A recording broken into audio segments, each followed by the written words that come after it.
Planeó quedarse con la casa de su padre, pero le salió el tiro por la culata. Nunca se esperó esto. Basada en la novela Aves de rapiña. La avaricia y la codicia destruyen la condición humana, nos restan espiritualidad y valores, nos ciegan y nos hacen creer que todo nos pertenece cuando no es así. Atesorad este pensamiento mientras escuchas y ves la siguiente historia. Estoy aquí. Después de tanto tiempo, estoy aquí, sentado en una zona abandonada que solo tiene mal olor. Observo las aves de rapiña y siento un frío descomunal. Después de todo lo que pasé en mi vida, después de tenerlo todo, mi mente se traslada a tiempo atrás. Una vez fui traicionado por alguien que más había amado. Regresé para ver cómo me levanté. Ya hace mucho tiempo que pasó esto y aún no logro superar lo que siento. Me pregunto en qué pude haber fallado, en qué me equivoqué con él, si siempre le di de todo lo que necesitó, todo para que sea un hombre de bien. Para muchos la casa es un bien material, pero para mí era un logro de toda una vida de trabajo y esfuerzo. Desde joven trabajé para poder tener una vida tranquila, una vida en la que no hubiera que pasar hambre, una vida digna para mi familia. Constructor de profesión, empecé ayudando en obras. Recuerdo cuando era yo quien apoyaba echándole agua a la mezcla de cemento, trabajando con mis tíos. Nunca estudié más que la secundaria completa. Solo pensaba en trabajar ya que en casa no teníamos nada más que harapos viejos y comíamos en una mesa que venía desde la época de mis abuelos. Esa mesa en la que lo único limpio eran nuestras manos, porque veníamos a comer mientras trabajábamos en la casa de los vecinos, haciendo casas hermosas siempre, casas de ensueño para los que más tenían. Me gustó el trabajo desde joven, aunque quería estudiar arquitectura, sabía que mis padres no tenían la facultad económica para poder hacerlo. Pero eso no le quitó valor a mis sueños. Trabajé desde muy joven y aprendí todo lo necesario para poder algún día trabajar solo. Así me pasé año tras año, trabajando sin importar el clima, sin importar la condición, ya que en mi ciudad hay todo tipo de condición para construir, peñas, planos, montes, campos y barrios. Me convertí en un experto haciendo casas empíricamente, claro está. Al cumplir los 23 años, decidí asociarme con un estudio de arquitectos para ser yo quien construya las casas. Mi ciudad estaba en crecimiento económico y en ese entonces yo también. Es así que a mi corta edad logré crear una pequeña empresa que con el tiempo se convirtió en una grande de la construcción. No puedo describir la emoción que sentía, lo orgulloso que me sentía. Eso era para mí un sueño. Creé mi propia empresa con mis amigos de barrio, gente experta y no experta, gente en la que podría confiar, o al menos que yo pensaba que podría confiar. También creo que este fue mi defecto, confiar en las personas siempre. Empecé con mi negocio y fue en crecimiento. A los 26 construí mi primera casa, la casa de mis sueños. No cambié su ubicación, seguía viviendo en el barrio donde crecí. Era la casa que había heredado de mis padres, pero decidí hacerle los arreglos necesarios, porque no quería olvidar de dónde salí y cómo era mi casa. Allí la terminé de remodelar. Mi madre y mi padre me la regalaron, en papeles y todo. Tuve entonces la seguridad de construir. Era hijo único y bajo esas circunstancias la construí. Le añadí un garaje para las camionetas que tenemos en la empresa, un gran salón y un cuarto de estudio, 5 habitaciones con baño, área de servicio, un patio con una hamaca que tanto amaba mi madre, un área de parrilla que adoraba mi padre y una pequeña pileta donde solía conversar con ellos de los planes que tenía a futuro, eso mientras estuvieron vivos. A los 27 años conocí el amor de mi vida sin querer, el gran amor que no esperaba encontrar, pues me concentraba tanto en el trabajo que ni siquiera pensé en enamorarme. Estaba obsesionado con estabilizar mi vida y la de mis padres, en darles todo para que fueran felices al menos sus últimos años. Pero la conocí una tarde de junio. Hacía frío y yo salía de la oficina. Había tenido una reunión con empresarios muy importantes y quería hacer un edificio de apartamentos en el centro de la ciudad. El negocio que había esperado. Todo eso perdió importancia en mi cabeza cuando la conocí. Salí de la oficina aquel día y la vi afuera de una florería, esperando su taxi. Estaba desabrigada en una tarde realmente fría. Yo la vi, ella me notó. Quería impresionarla, pero pensé en un consejo que me dio mi padre. Procura que las personas que tengas en tu vida sean las correctas, que te quieran a ti y no a lo que tienes. Así que bajé de la camioneta y me le acerqué. Con respeto le dije si necesitaba abrigo y hacia dónde iba. Noté que no le daba mucha confianza subir a mi camioneta, por lo que pregunté si podríamos compartir un taxi. Así poco a poco nos hicimos amigos, luego pareja y al fin nos casamos a los meses. Así empezó mi vida familiar. En breve lo que más añoraba llegó. Nuestro primer hijo y único hijo. Tuvo problemas para dar a luz, por lo cual no nos permitió tener más hijos. Con todo y eso, fuimos felices por el nacimiento de nuestro tan esperado bebé. Decidimos llamarlo Valentino, que significa el que posee gran fortaleza. Un niño hermoso gracias a la madre que nació teniéndolo todo. La vida de mi hijo no tuvo complicaciones. Con una infancia feliz, mi esposa, al igual que yo, queríamos que él tuviera una vida normal, como la de cualquier niño de clase media, que tuviera amigos sinceros y no superficiales riquillos. Todos vivíamos en nuestra casa, con mis padres y mi esposa. Éramos felices, año tras año. Fui educándolo de manera correcta, con valores, con respeto hacia todos. Tiempo después mi pequeño ya no era un niño más. Lo eduqué bien, eso creía. Le di todo lo que necesitaba. Ahora estaba en la universidad. Es un buen alumno, trae buenas calificaciones a casa y es muy popular entre sus compañeros. Claro que el dinero ayudó, pero siempre fue muy humilde con todos. Hoy por hoy estudia administración de empresas y gerencia inmobiliaria. Para ese tiempo, mi empresa ya era de las más grandes en el país. Mi barrio se mejoró, pues todos mis vecinos decidieron trabajar conmigo. Uno de constructores, otro de transportistas, y así levantaron hermosas casas. Mi barrio no se parecía nada al barrio donde crecí. Así como cambió el barrio, cambió su actitud, con ello, la de sus hijos, los cuales eran amigos del mío. Valentino terminó la universidad, ya practicaba conmigo en la empresa, era mi asistente y mano derecha, mi mejor amigo, mi hombre de confianza. Él tenía acceso a todo lo que tenía que ver con mis negocios, asistía a las reuniones a las cuales no podía asistir yo.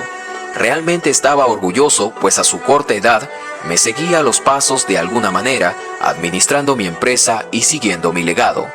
Con el tiempo, él tomaría mayor protagonismo en los negocios, tenía mayor control sobre los trabajadores y yo sentía que era el momento de retirarme. Al fin y al cabo, es mi hijo y ya el tiempo estaba haciendo estragos en mí. Tenía lo suficiente para ser feliz. Después de todo, deseaba tener el calor de mi casa, junto a mi esposa, y decidí retirarme. Pero un mal día, Valentino llegó con un gran negocio. Vino a casa y me lo presentó. Se trataba de un proyecto, un conjunto de torres de apartamento en el barrio.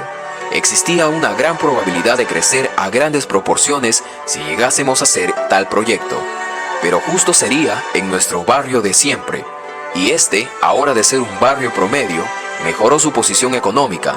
Las inmobiliarias veían en él un gran negocio y ofrecieron un gran porcentaje a mi hijo de convencer a los vecinos a vender. Varios aceptaron, a mí me lo presentó y al escucharlo le dije que no. Es el único recuerdo que tengo de mis padres. En esta casa he vivido mi niñez con ellos. Me casé y ni siquiera yo la he querido reconstruir toda. Aquí me casé con tu madre, en esta casa creciste tú. Y diciéndole esto, me volví a negar rotundamente, aunque él insistía. Pero yo pensé que él entendería el gran valor que tenía ese lugar para mí, pues al escuchar esto, simplemente bajó la mirada y se marchó. No sé en qué momento lo había perdido, en qué momento fue más la avaricia que había sobrepujado en su corazón, en qué momento le había cegado el dinero la capacidad de un hombre de discernir lo que no tiene precio en la vida. Esto pensaba dentro de mí. Él heredaría todo lo que tengo. ¿Por qué quería hacerlo? Tarde me llevé la sorpresa que él tenía una doble vida. Una vida con nosotros en donde era un gran hijo, bueno y educado, con valores, y la otra donde era un depredador en los negocios, un ave rapaz, un cazador.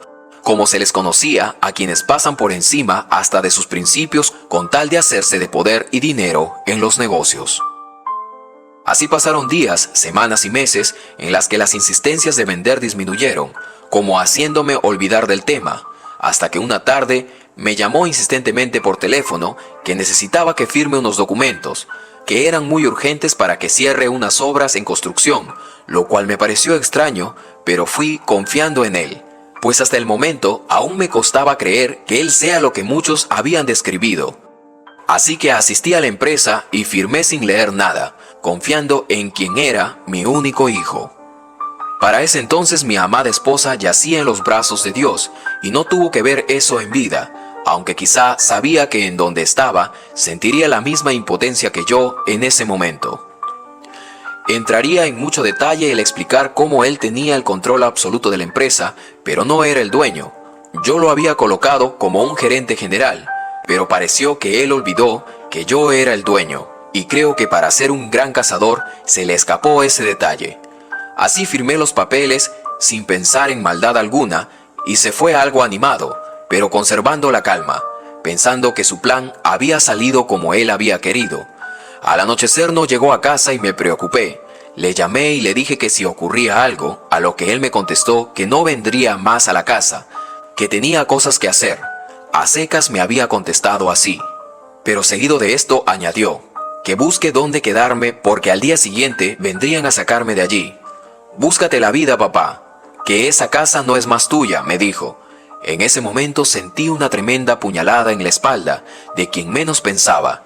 Realmente eso me rompió el corazón. No sabía qué hacer, no sabía con quién estaba hablando por teléfono. Aquel hombre no era mi hijo. Confundido y llorando caí, abatido con una tristeza tan grande que creo que nadie jamás podría describir. A la mañana siguiente llegaron unos agentes, un abogado de la empresa, el cual me reconoció y me dijo, «Señor, tenemos que embargar la casa, ya no es suya». Me resistí totalmente, pero el agente me tomó por el brazo y de todos modos me sacaron de la cual había sido mi casa por años. A empujones me sacaron, a patadas y sin darme tiempo a nada.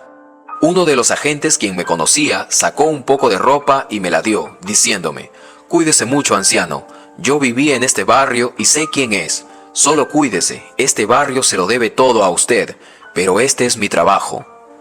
Confundido estaba yo, destrozada mi alma, y fui a parar a un basurero ese día, sin comida y sin dinero. Deprimido, no tenía más que llorar y caminar como una persona no cuerda.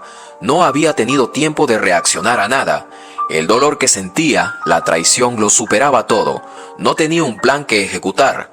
Allí sentado con la ropa sucia, recuperando la calma, pensé en quitarme la vida, pero quizá no porque no tenía nada, sino porque aquel niño, en el cual yo había depositado toda mi confianza y al cual le había dado los mejores años de mi vida, me acababa de traicionar. Pero en ese preciso momento, algo en mí despertó. Una luz. Pasó un niño que tenía el mismo aspecto de mi hijo y me convidó un poco de pan. Me preguntó por qué había llegado allí y lo único que le respondí fue que había sido traicionado por alguien. Se sentó y sin decir nada recordé cómo era mi hijo. Fue en ese preciso momento en que pensé que si bien era cierto que era mi hijo, yo tendría que reponerme y aunque a mis 80 años ya no era un fornido ni vigoroso hombre, tenía que tomar una decisión. Y si nunca lo había castigado de pequeño, pensaba en que si me iba de esta vida, él tendría que recibir una lección de alguna forma. En ese momento pensé que después de esto, él tomaría la decisión de crecer o de generar en sus propios pensamientos. Pero mis esfuerzos no deberían ir a la ruina. Yo no me lo merecía. Así que me levanté y me fui así como estaba a la empresa. Todos me miraron sorprendidos, creía que yo había perdido la razón y en cierto modo fue así. Pero todo hombre siempre necesita tiempo para volver a creer en uno mismo nuevamente. Jamás había sido mi intención criar a un ave de rapiña, de ninguna forma.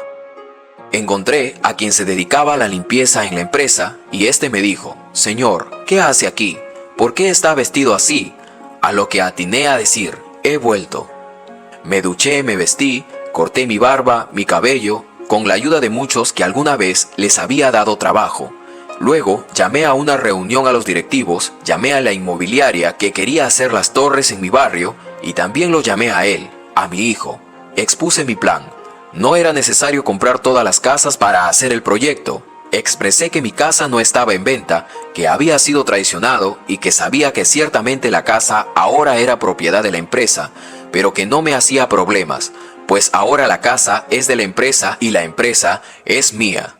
Y aunque expuso todas sus artimañas, los directivos, al final, me dieron la razón. Él perdió. Tomaré el control absoluto, dije, en lo que me quede de vida. Minutos después, al quedarnos solos, mi hijo y yo, le mostré unas fotos de cuando era niño él y cuando era niño yo. Le expliqué todo lo que pasé, y eso fue algo que nunca yo había hecho. Le mostré imágenes de su abuelo trabajando junto a mí, y momentos que uno jamás olvida.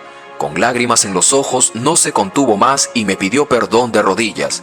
No te he criado para que seas un ave de rapiña, le dije.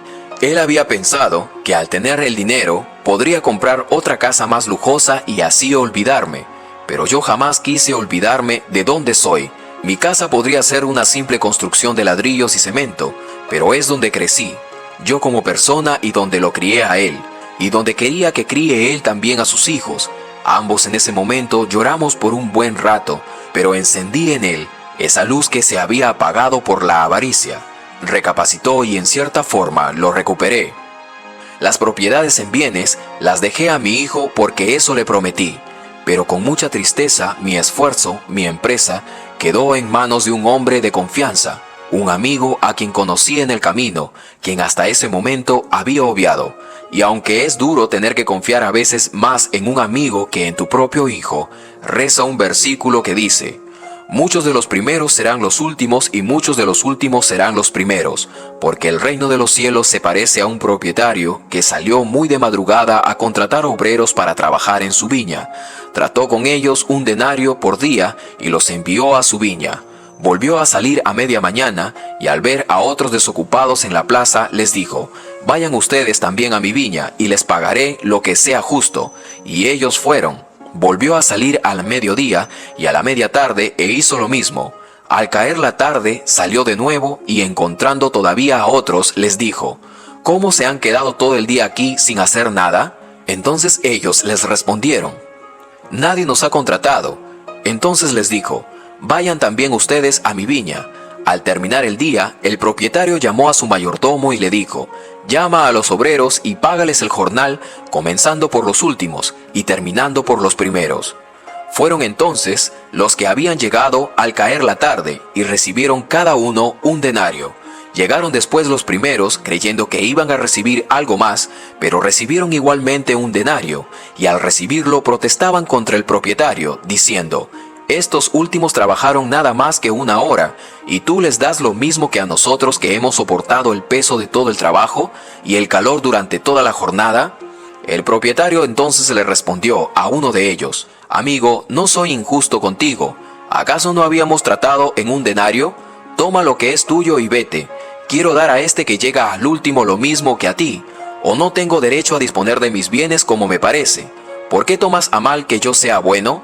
Así, los últimos fueron los primeros, y los primeros fueron los últimos. ¿Qué les pareció esta historia, mis queridos amigos? Sin duda alguna, una historia con un profundo mensaje. Si logras desencriptar la historia, déjame un comentario aquí abajo. Yo a cambio te regalaré un corazón. Soy tu amigo Carlos Matthews, conmigo será hasta una próxima historia en tu canal, Historias Encriptadas.